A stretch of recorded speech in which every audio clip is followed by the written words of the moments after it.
Good morning বন্ধুরা, শুভ সকাল। একটা নতুন ব্লগ নিয়ে নতুনভাবে হাজির হয়ে গেলাম। আজকে হচ্ছে মঙ্গলবার। তো মঙ্গলবার মানেই হনুমানজির আজকে পুজো।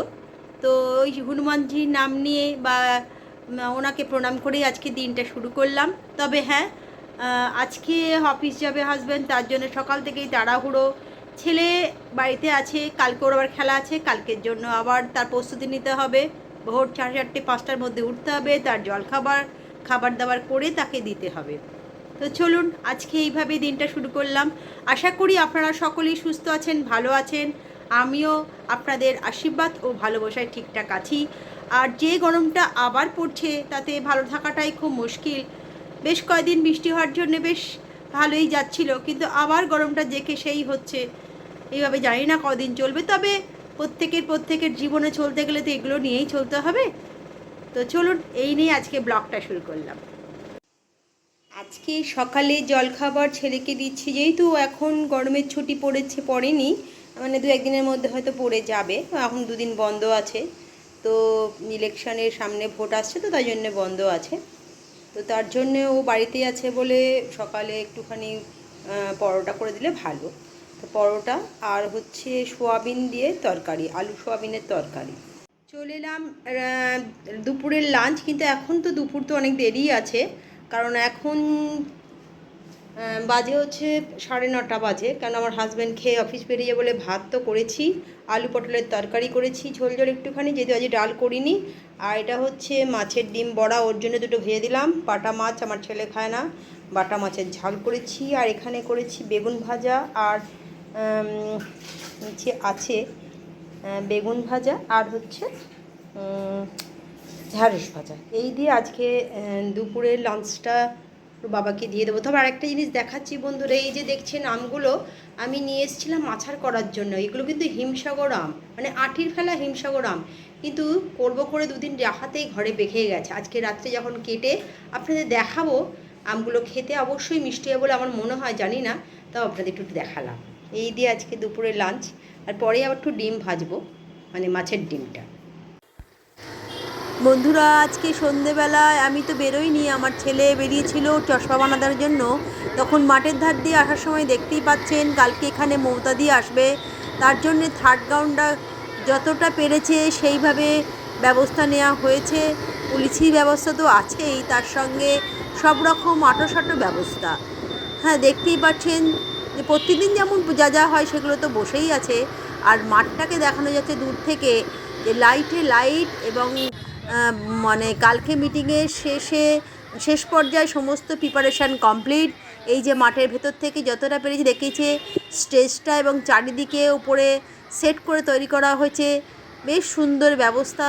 থার্ড গ্রাউন্ডে তো খেলার মাঠ খুব একটা দেখানো যায় না, তো এখানে কালকে যখন উনি আসছেন, তো সেটা বড় কথা নয়, বড় কথা হচ্ছে উনি আসছেন আমাদের চুঁচুড়ার বুকে, আমাদের প্রাণের শহর চুঁচুড়াতে। এটাই আমাদের কাছে গর্বের কথা।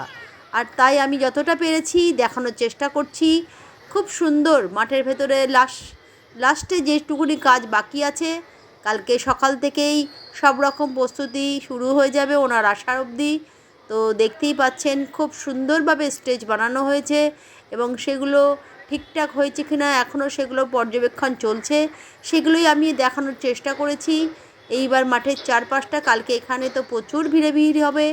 তো থার্ড গ্রাউন্ডে খুব একটা এরকম হয় না, এই প্রথম আমার দেখা থার্ড গ্রাউন্ডটা। এবারে ওনার আসার জন্য সব রকম ব্যবস্থা হচ্ছে। ফার্স্ট গ্রাউন্ড আর সেকেন্ড গ্রাউন্ডে সারাক্ষণ এইসব প্রোগ্রামগুলো হয়, তো বেশিরভাগ ফার্স্ট গ্রাউন্ডটা। এবার ওখান থেকে বেরিয়ে এসে মাঠের ধারে কালকে এখানে যেখানটায় প্রচুর ভিড় হবে, লোকের সমাগম হবে, এবং রাস্তাতে সমস্ত কিছুই নো এন্ট্রি হয়ে যাবে সকাল 9টা থেকে বলেই আমি যেটুকুনি জানি। তো আপনাদের দেখানোর চেষ্টা করেছি মাঠের ধার থেকে একটু একটু করে বেরিয়ে এসে এই যে গঙ্গাধারের দিকে আমরা ক্রমশ চলে আসছি, কারণ কালকের প্রস্তুতিটা আপনাদের পুরোটাই দেখালাম। আর রাতের বেলা চুঁচুড়া শহরটা সবসময় জমজমাটি হয়ে থাকে, আলোয় আলোময়, এটা আমরা সকলেই জানি। তো এইবার যখন দেখতে পাচ্ছেন মাঠের ধার দিয়ে আসতে চলে এসেছি, এখানে যে ঘুড়ি খুব বিখ্যাত হয়, এইবার চলে আসছে এটা চেরাই হসপিটাল। এটা আপনারা সকলেই চেনেন, এখানে চেরাই হসপিটাল সমস্ত রকম আমাদের চুঁচুড়ার এখানেই একটা বিখ্যাত, এখানে চেরাই হসপিটাল। এবার এখান দিয়ে আস্তে আস্তে চলে আসছি বাড়ির দিকে। মাঠের দিক থেকে সমানে সব কিছু করা হয়ে গেল। এবার বন্ধুরা চলে এলাম রাতে ডিনার নিয়ে। তবে সন্ধেবেলা প্রতিদিন পড়িয়ে টড়িয়ে একটু বেরোই, আজকে আর শরীর নিচ্ছিল না। আমার হাজব্যান্ড এলো, ছেলেকে নিয়ে একটু বেরিয়েছিল। তো কারণ ওর চশমাটার একটু প্রবলেম হচ্ছিল বলে দুটো চশমারই খুব অসুবিধা হচ্ছিল, হয়তো একটুখানি ফ্রেমগুলো একটুখানি বা ডাটিগুলো একটুখানি কোনো কোনো বড় হয়ে গেছে বলে বাবার সাথে গিয়ে সেগুলো সব ঠিকঠাক করে এলো। আর ও খেলার একটা নতুন চশমা ও বানিয়েছে, পাওয়ার আওয়ার, হ্যাঁ বানাতে দিয়েছিল, সেটাও নিয়ে এলো। পাওয়ারওয়ালা চশমা। তো সেটা খেলতে গেলে সেটা তো লাগেই, এমনি চশমা পরে খেলতে অসুবিধা হয়, তাই জন্যে ওটা করেছে। তো তার জন্য একটু গেছিলো, ওরা দুজন মিলেই বেরিয়েছিল, আমার হাজব্যান্ড আরও। তো তারপরে আমি যেটুকুনি ডিনার বানালাম, তো চলুন কি বানালাম সেটা বানাইনি সেরকম কিছু আজকে যা গরমে। তো যেটা হচ্ছে আজকে যে আম বলেছিলাম না, আমগুলো দেখুন একদম পেকে গেছে আর মিষ্টিও বেশ ভালো হয়েছে। এইগুলো আটির হিমসাগর আমি এনেছিলাম তো আমের আচার করার জন্য, কিন্তু দুদিন থাকার পর দেখলাম ঘরে এত গরম এমনিতেই পেকে গেল, আমার আচার তো হলো না। তো আজকে পুজো ছিল বলে একজনদের থেকে ফ্রায়েড রাইস আর হচ্ছে আলুর দম দিয়েছে, আর আমাদের এমনি আলুর তরকারি, মাছ আর ভাত আছে। এই দিয়ে আজকে রাতের ডিনারটা আশা করি আমাদের সকলেরই হয়ে যাবে। তো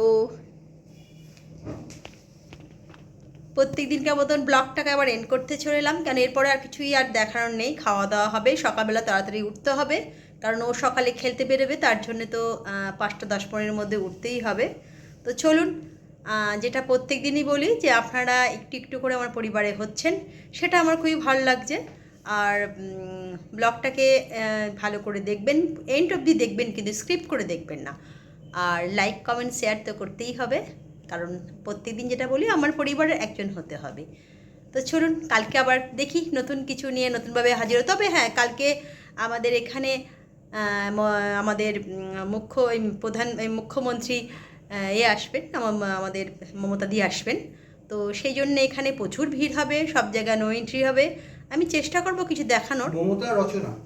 হ্যাঁ, রচনাদি তো আছেনই, মমতাদি তো রচনাদি তো প্রায় এদিক দেখতে পাচ্ছি, তবে মমতাদিকে তো খুব একটা দেখা যাচ্ছে না। তা উনি এখানে প্রথম আসছেন আবার এবছরে।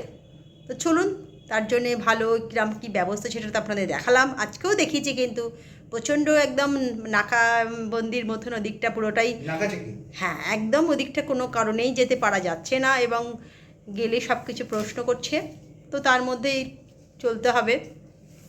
তো চলুন, কালকে দেখা যাক কি আপনাদের দেখাতে পারি। কালকে একটা নতুন ব্লগ নিয়ে নতুনভাবে হাজির হয়ে যাব। আজকের মতন গুড নাইট, টাটা।